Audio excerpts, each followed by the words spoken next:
Bismillahirrahmanirrahim. Assalamualaikum warahmatullahi wabarakatuh. Apa kabar kakak-kakak yang soleh-solihah? Berjumpa lagi dengan Ustazah di Mapel SKI. Baik, semoga keadaan semuanya sehat-sehat ya kak ya. Kali ini berjumpa lagi dengan Ustazah dengan materi upaya Nabi Muhammad SAW dalam menegakkan kesepakatan dengan kelompok non-muslim atau kafir Quraisy ya kak ya. Kita hari ini masuk di bab 2. Baik, langsung saja. Nah, ada beberapa upaya menegakkan kesepakatan dengan non-muslim, diantaranya adalah ada Piagam Madinah atau kesepakatan perdamaian, ada perjanjian Hudaibiyah, komitmen damai Rasulullah SAW dengan kafir Quraisy ya atau dengan non-muslim. Selanjutnya Nabi Muhammad SAW menjalin komunikasi dengan raja-raja non-muslim.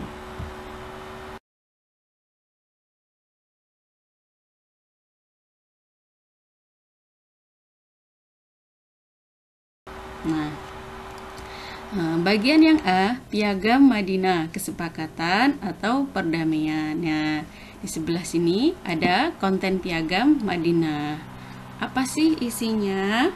Nah, beliau Nabi Muhammad SAW itu mengajarkan sahabatnya untuk tidak menyakiti dan memerangi agama lain di Madinah selama mereka mau hidup berdampingan secara damai. Sikap Nabi ini menunjukkan kemuliaan bahwa Nabi sebagai rahmatan lil alamin, sekaligus contoh sikap kenegarawanan sejati. Nah, waktu itu tetangga yang paling dekat dengan orang muslim di Madinah kak adalah orang-orang Yahudi. Meskipun orang-orang Yahudi itu mendendam, membenci, dan memusuhi terhadap orang-orang muslimin, namun mereka tidak berani menampakkannya. Rasulullah SAW menawarkan perjanjian kepada mereka yang intinya memberikan kebebasan menjalankan agama dan mengelola kekayaan dan tidak boleh saling menyerang atau memusuhi. Nah, perjanjian ini dituangkan dalam Piagam Madinah atau Konstitusi Madinah. Apa sih isinya? Nah, itu diantaranya adalah yang pertama, ya, semua kelompok yang menandatangani piagam merupakan suatu bangsa. Yang kedua, masing-masing kelompok bebas menjalankan ajaran agamanya tanpa campur tangan kelompok lain. Yang ketiga, bila salah satu kelompok diserang musuh, maka kelompok lain wajib untuk membelanya. Yang keempat, kewajiban penduduk Madinah, baik itu kaum muslimin, non-muslim, ataupun bangsa Yahudi, harus saling bantu-membantu moral dan material. Yang keenam, mereka harus saling menasehati, berbuat baik dan tidak boleh berbuat jahat. Yang keenam, Nabi Muhammad adalah pemimpin seluruh penduduk Madinah dan menyelesaikan masalah yang timbul antar kelompoknya. Dengan disahkannya perjanjian ini, maka Madinah dan sekitarnya seakan-akan merupakan suatu negara yang makmur. Pelaksanaan pemerintah dan penguasa mayoritas adalah orang-orang muslim, ya, karena pemimpinnya adalah Rasulullah. Sehingga dengan begitu Madinah benar-benar menjadi ibu kota bagi Islam, ya. Tapi Rasulullah begitu adil kak ya, menjadi seorang pemimpin, ya, menjalankan bebas sesuai dengan agamanya masing-masing. Itulah isi perjanjian Piagam Madinah atau kesepakatan perdamaian. Baik, selanjutnya. Yang selanjutnya adalah perjanjian Hudaibiyah. Nah, di situ ada gambar ya. Perjanjian Hudaibiyah. Apa sih perjanjian Hudaibiyah isinya? pada tahun ke-6 Hijriah, Rasulullah Shallallahu Alaihi Wasallam bermaksud ke Mekah untuk apa? Melakukan ibadah haji ke Ka'bah beserta 1.400 orang kaum muslimin. Nah, kedatangan Rasulullah dan para sahabatnya ini diketahui oleh kaum kafir Mekah. Mereka kemudian mengirim pasukan di bawah pimpinan Khalid bin Walid agar menghadang kaum muslimin di tengah jalan. Namun pasukan tidak berhasil menemukan Rasulullah dan sahabat-sahabatnya karena Rasulullah menggunakan jalan lain menuju Mekah. Ya. Sebelum tiba di Mekah, Rasulullah Shallallahu Alaihi Wasallam berkemah di Hudaybiyah, beberapa kilometer dari Mekah. Kemudian Rasulullah mengutus Utsman bin Affan menemui kafir Quraisy di Mekah dan menyampaikan tujuan kedatangan Rasulullah ke Mekah untuk apa, Kak? Beribadah haji. Namun sahabat Utsman lama tidak kembali, tersiar kabar bahwa sahabat Utsman dibunuh kafir Quraisy, ya. Maka karena itulah apakah ada perjanjian Hudaybiyah ini, ya.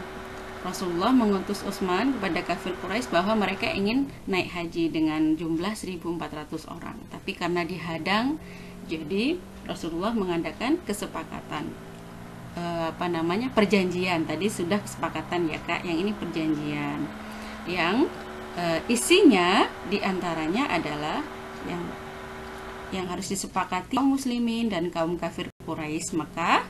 Nah, maka perjanjian ini dinamakan perjanjian Hudaybiyah. Adapun isi perjanjian Hudaybiyah antara lain yaitu, nah, ini yang pertama, peletakan senjata antara kedua belah pihak selama 10 tahun. Artinya gencatan senjata. Tidak ada perang selama 10 tahun, ya Kak, ya. Yang kedua, orang Quraisy, ya, muslim yang datang kepada kaum muslimin dengan tidak seizin walinya hendaklah ditolak oleh kaum muslimin. Yang ketiga, barang siapa yang hendak membuat perjanjian dengan Muhammad itu diperbolehkan. Begitu juga siapa yang membuat perjanjian dengan Quraisy dibolehkan. Yang keempat, kaum muslim tidak mengerjakan umroh di tahun ini, akan tetapi ditangguhkan sampai tahun ke depan.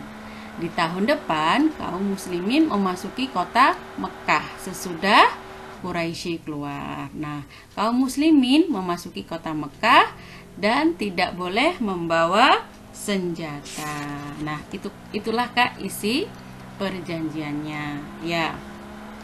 Setahun kemudian, ibadah haji ditunaikan sesuai dengan rencana pada masa damai akibat perjanjian ini. Karena banyak kaum kafir yang memeluk agama Islam, mereka tidak khawatir lagi diperangi karena adanya perjanjian damai tersebut. Hampir seluruh jazirah Arab, termasuk suku-suku yang paling selatan itu menggabungkan diri dalam Islam, ya. Kekuatan kaum muslim semakin bertambah besar. Di antara yang masuk Islam adalah Khalid bin Walid dan Amr bin As. Masya Allah, ya.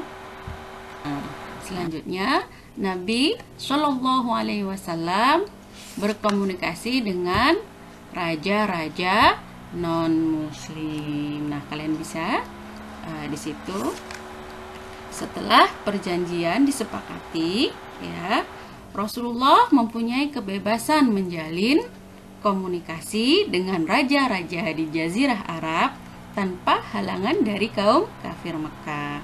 Kesempatan ini dimanfaatkan sebaik-baiknya oleh Rasulullah Shallallahu Alaihi Wasallam. Beliau gencar mengirim utusan-utusan ke raja-raja non-muslim di Jazirah Arab dan sekitarnya, seperti Raja Habasyah. Ya, siapa nama Raja Habasyah? Raja Najasyi yang terkenal sangat baik, ya, dan adil. Terus di Gasan ada Kaisar Romawi Heraklius, ya. Ada Kaisar Persia dan Gubernur Mesir Muqawqis, ya.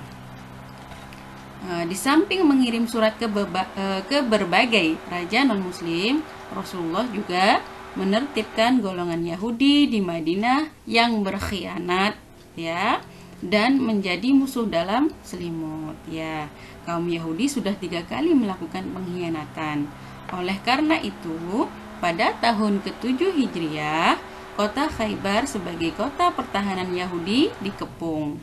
Akhirnya, seluruh Yahudi yang ada di Jazirah Arab mengadakan perjanjian dengan Nabi, yang isinya mereka harus menyetor separuh dari hasil tanaman dan buah-buahan mereka kepada kaum muslimin sebagai jaminan agar mereka tidak berkhianat lagi, ya. Seperti itu Kak kisahnya, ya. Jadi orang-orang Yahudi itu sangat benci kepada kaum muslimin, sangat-sangat benci kepada Nabi Muhammad SAW. Dan Nabi Muhammad menjalin komunikasi dan mengirim utusan ke raja-raja. Tidak semua raja menerima dengan baik.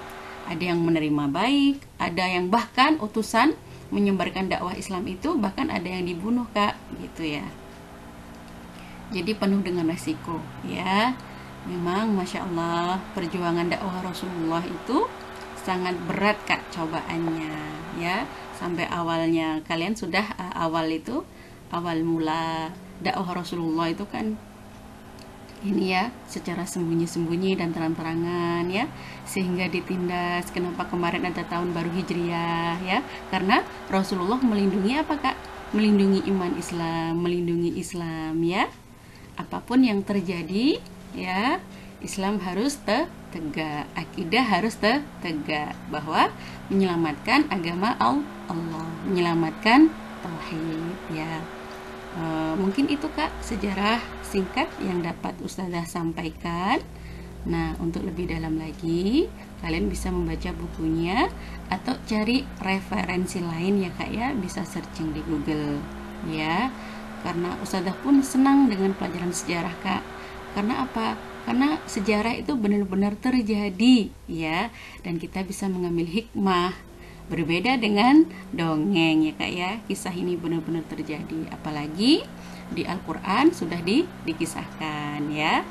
Baiklah, mungkin itu dari Ustazah, ya, tentang upaya Nabi Muhammad membangun komunikasi dengan orang-orang non-muslim. Baik, terima kasih Kakak. Mohon maaf apabila ada kata-kata yang kurang berkenan di hati. Ustazah mohon maaf, ya. Khairul kalam. Wassalamualaikum warahmatullahi wabarakatuh.